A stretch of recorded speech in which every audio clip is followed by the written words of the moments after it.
सही कहा आपने, अब मुझे ही हसाम की सारी जिम्मेदारियां उठा लेनी चाहिए, क्योंकि ऐसा वाकई लग रहा है कि आप जिम्मेदारियां निभाते निभाते इतना थक चुकी हैं कि आप इस बात को भूल ही जाती हैं कि हसाम को कोई प्रॉब्लम है। आपके आगे हाथ जोड़कर आपसे माफी मांगता हूं। अब तो आप मेरी भाभी जान बन चुकी है। मेरा एक मशवरा है तुम्हारे लिए, तुम आइंदा कभी भी कुछ भी मत किया तो तुम्हें मेरे आगे हाथ जोड़ना। मैं तो बस इतना ही चाहती थी, किसी बड़े घर की बहू लाऊं अपने बेटे के लिए। मैंने सब कबूल भी कर लिया, लेकिन उसे देखो, अरे तुम समझाओ ना उसे, जो भी कुछ उसके दिल में उसे निकाल फेंके। तौबा तौबा, अल्लाह की मार पड़े भाई। अरे भाई बहुत ही बुरा किया तुम्हारे अम्मा बाबा ने उस टुंडे बेचारे के साथ। इतनी उम्र जो हो गई थी, अब भाई इतनी उम्र हो गई तो कोई ना कोई चांद तो जरूर चढ़ा होगा।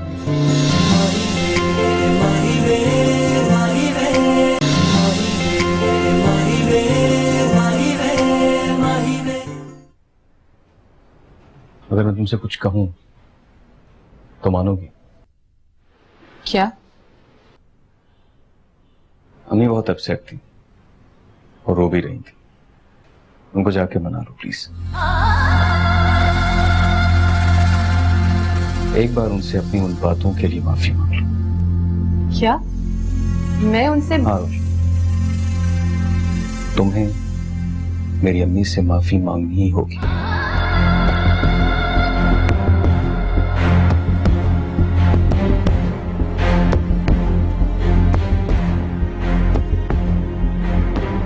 क्या आप समझते हैं कि मुझे उनसे माफी मांगनी चाहिए?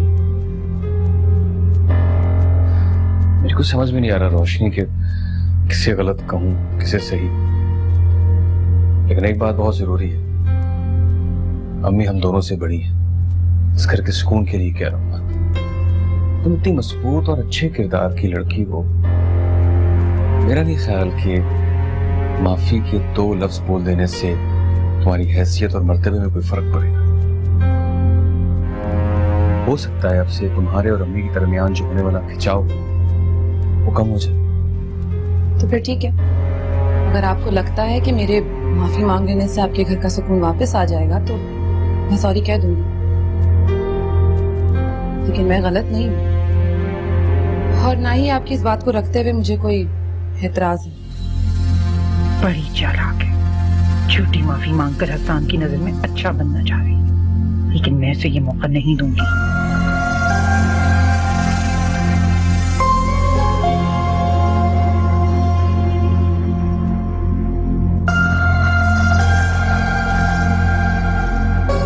माफ करना बेटा,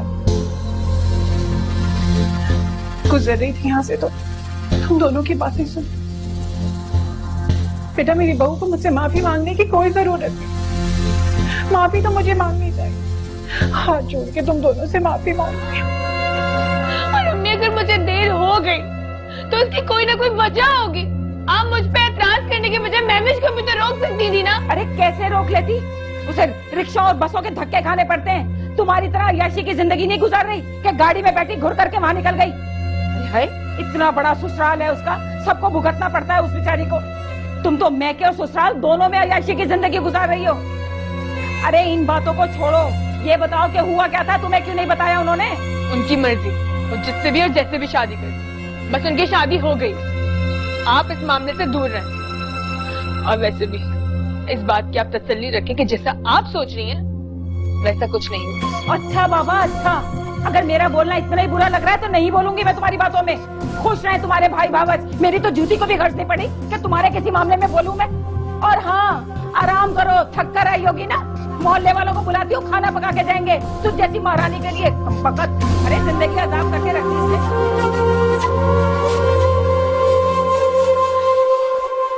मुझे माफ कर दो। नहीं, क्या कर रही हैं आप?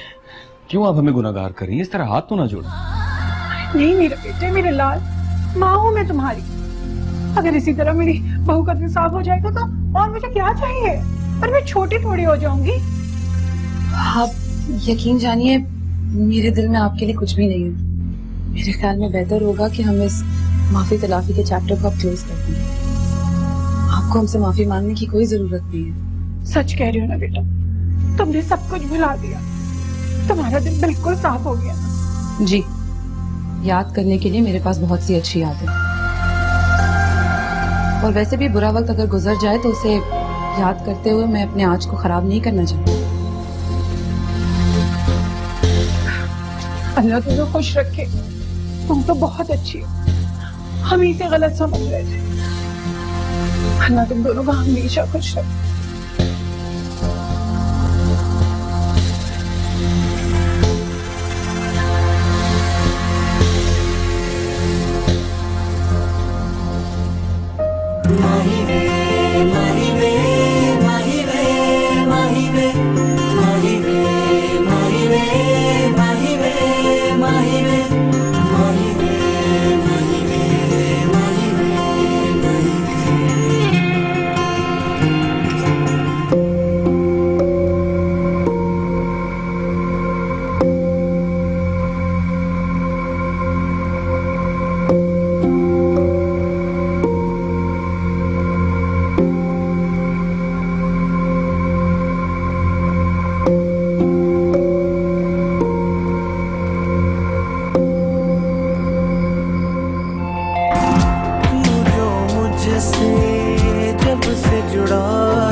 सपने देख रही हूँ, कदमों में तेरे जान बिछी है।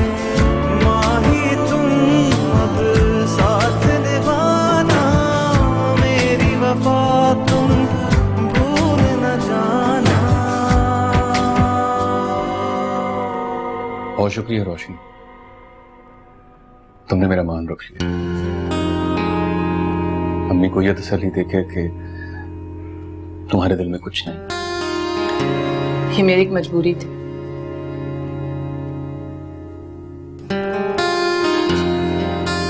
ओके, तुम्हारी मजबूरी सही, लेकिन इससे बहुत अच्छा हो जाएगा। अब हम एक ही फैमिली से ताल्लुक रखते हैं, हमें एक दूसरे का सोचकर ही चलना होगा।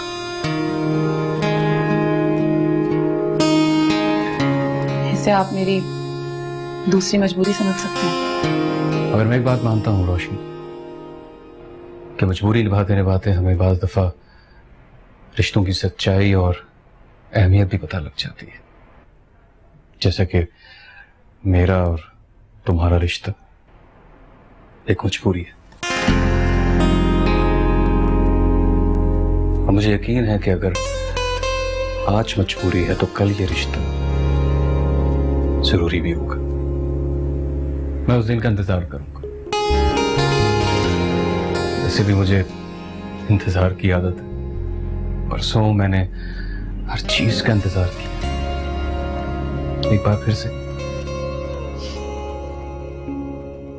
कोई नहीं जानता कि जिंदगी आगे क्या सोच रही है। और मेरे ख्याल से इंतजार उन चीजों का करना चाहिए जिनकी मिलने की कोई उम्मीद हो, वरना खुद पर से भी एतबार खत्म होने लगता है। यकीनन देखी अनजानी चीजों पर भरोसे का नाम है रोशनी। और उम्मीद से बड़ी चीज होती है यकीन।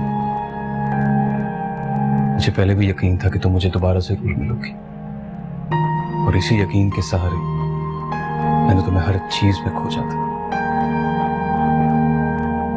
और आज तो मेरे पास रहने और साथ रहने के फर्क को समझने की कोशिश करें। यकीन को पलट कर देखो तो वो सिर्फ खुशफहमी ही होती है, और मुझे खुशफहमी में रहने की आदत नहीं है। मजबूरी में गले पड़े इस ढोल को बजाने का नाम आपकी नजर में शादी हो सकता है, मेरी नहीं।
मुझे आपसे एक बात करनी है। बोलो। मेरे कमरे में कौन गया था? क्यों? तुम्हारा कमरा इस घर में शामिल नहीं होता या तुम्हारे कमरे में जाने पर पाबंदी है? पाबंदी नहीं है, लेकिन किसी के कमरे में उसकी गैर मौजूदगी में जाना, क्या ये ठीक बात है? क्यों? तुम्हारे कमरे में कोई खजाना दबा हुआ है जो हम माँ बेटे चुरा लेंगे? अम्मी, मैं चोरी की बात नहीं कर रही, मैं तो बस इतना कह रही हूँ कि मेरे कमरे में एक नया कुर्ता था जो कि अब वहाँ नहीं है। अच्छा, इसका मतलब है कि तुम हम पर इल्जाम लगा रही हो कि हम तुम्हारे कपड़ों पर नजर रखते हैं या तुम्हारे जाने के बाद तुम्हारी अलमारियां खंगालते हैं? अम्मी, मेरा ये मतलब नहीं है, वो तो आप घर पर थी इसलिए आपसे पूछ रही हूँ। इस तरह से घर से चीजें गायब होना ये ठीक बात तो नहीं है ना। आज मेरा कुर्ता गया है, कल को कुछ और। बस कर जा। तू हम पे साफ साफ इल्जाम लगा रही है कि हम तेरे कपड़े चुराकर उस पर जादू टोना करवाते हैं। ये दिन दिखाने से पहले तूने उठा क्यों नहीं दिया? अम्मी, आप ये क्या कह रही है? मैंने तो ऐसा कुछ नहीं कहा है। यही तो तुम्हारी चालाकी है कि तुम बात साफ नहीं करती ताकि बाद में मुकर सको। अरे हम क्या दूध पीते बच्चे हैं? समझते नहीं है कि बात को क्या रंग दिया जा रहा है? लेकिन बस कर दो सुनहरा, अब जो भी बात होगी तैमूर के सामने होगी। पर इल्जाम लगाती है, सारे खाने का बेड़ा गर्क कर दिया तूने। अब दफा हो जा मेरे सामने से।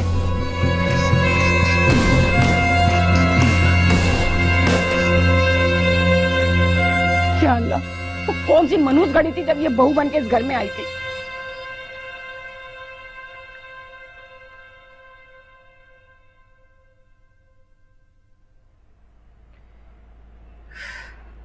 खाना लगाऊं आपके लिए? नहीं, भूख नहीं। ओ, दोपहर में भी आपने 2-4 निवाले से ज्यादा नहीं खाया। अब परेशानी तो होती है, इसका मतलब ये तो नहीं है कि आप। कोई परेशानी नहीं है मुझे। किसने कहा है कि मैं परेशान हूं? अच्छा चले, मान लिया कि आप परेशान नहीं हैं, लेकिन हमें क्यों परेशान कर रहे हैं आप? ये आज आप वॉक पे भी नहीं गए, क्यों? बस वैसे ही। बाबा जान, कल से मैं भी आपके साथ वॉक पे चलूंगा।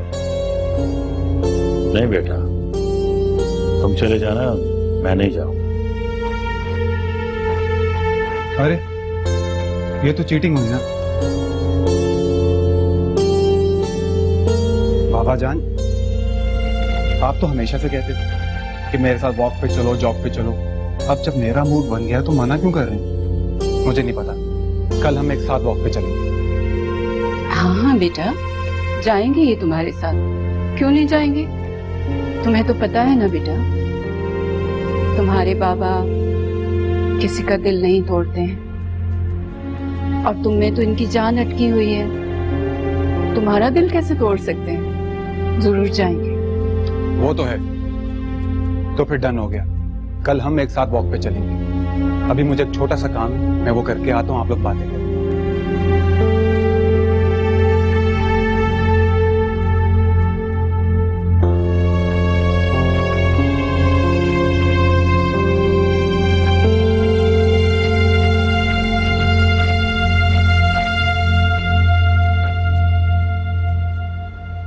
बच्चों का क्या कसूर है?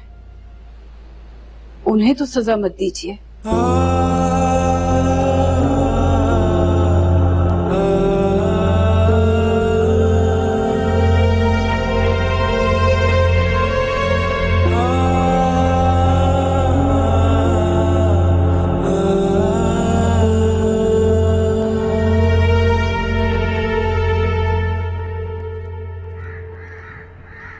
आज से ये किचन तुम्हारा है। वैसे भी लड़की की तो असल जगह उसका किचन ही होता है। आज से ये किचन संभालो। वैसे भी नौकरों के हाथ का खाना खा खा कर मैं तंग आ चुकी हूँ। जी ठीक है। वैसे आसाम को बिरयानी बहुत पसंद है, उसके लिए बिरयानी बना लो, और हमारे लिए जो दिल में आए वो बना लो। वैसे भी कहते हैं कि शौहर के दिल का रास्ता उसके मैदे से जाता है। क्या लगता है मेरी बातें तुम्हें पसंद नहीं आई? चलो, अगर तुम नहीं करना चाहती तो। नहीं, मैं कर लूँ। अपने घर में खाना भी मैं खुद बनाती थी, लेकिन अपनी खुशी के लिए। किसी के दिल तक पहुंचने के लिए। अच्छा, बहुत अच्छी बात है। क्या क्या पका लेती हो तुम? अल्हम्दुलिल्लाह मेरी अम्मी ने मुझे बहुत कुछ सिखाया है। मैं अपने घर का काम भी खुद करती थी अपने दिल की खुशी से। ये आप फिक्र मत कीजिए, मैं सब कुछ संभाल लूंगी। चलो ये तो बड़ी अच्छी बात है। वैसे हम ना जरा जल्दी खाना खाते हैं, रात को 8:30 बजे हम टेबल पर मिलेंगे। आप फिक्र मत कीजिए, 8:30 बजे से पहले ही मैं टेबल में हूँ। आप जाइए, जाके आराम करें, मैं संभाल लूंगी। चलो देख लेते हैं।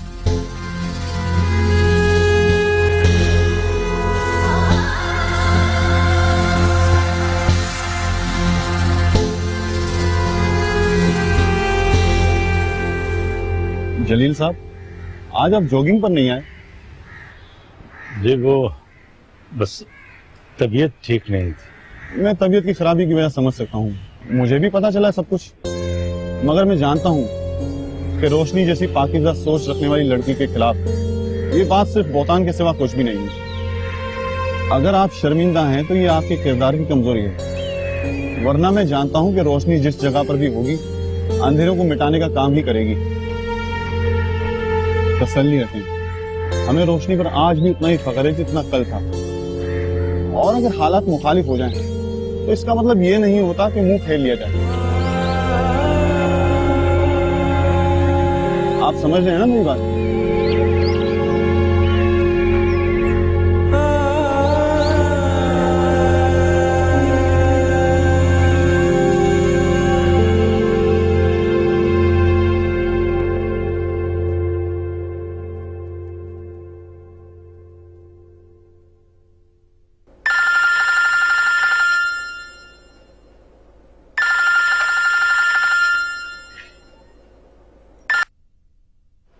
हेलो, हाँ किरण। हाँ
अक्लमंद लड़कियां तो ऐसी होती हैं, उन्हें पता होता है कि ससुराल वालों को मुट्ठी में कैसे करना है। तुम्हारे लिए खास बनवाई है मैंने तुम्हारी बेगम से, तुम्हें बहुत पसंद है ना?